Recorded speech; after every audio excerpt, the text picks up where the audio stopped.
tank engine has worked his branch line for many years and knows it very well.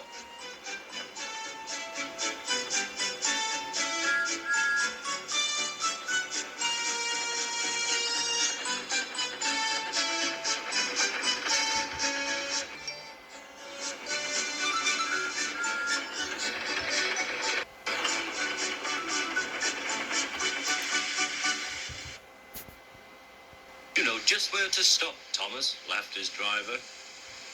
You could almost manage it without me. Thomas had become conceited. He didn't realize his driver was joking. Later, he boasted to the others.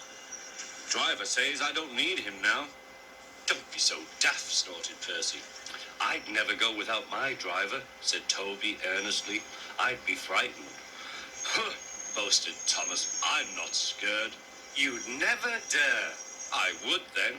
You'll see. The next morning, the firelighter came. Thomas drowsed comfortably as the warm spit through his boiler. Percy and Toby were still asleep. Thomas suddenly remembered. Silly stick in the mud, he chuckled. I'll show them. Driver said I could manage without him. I'll just go out. Then I'll stop and wheesh. That'll make them jump. Thomas thought he was being clever. Really, he was only moving because a careless cleaner had meddled with his controls. He soon found his mistake. He tried to wheeze, but he couldn't.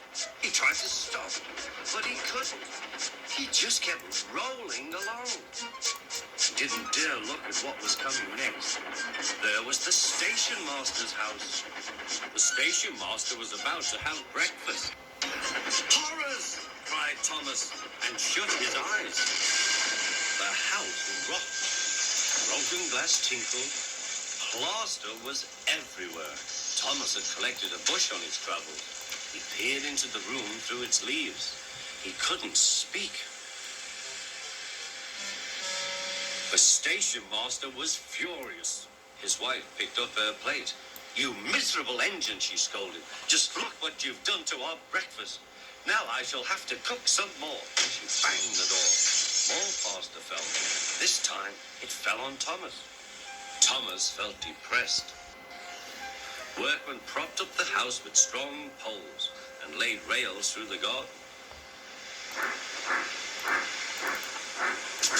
Meanwhile, Donald and Douglas arrived.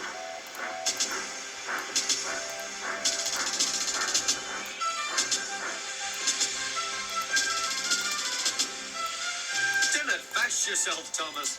We'll soon have you back on the rails. They laughed.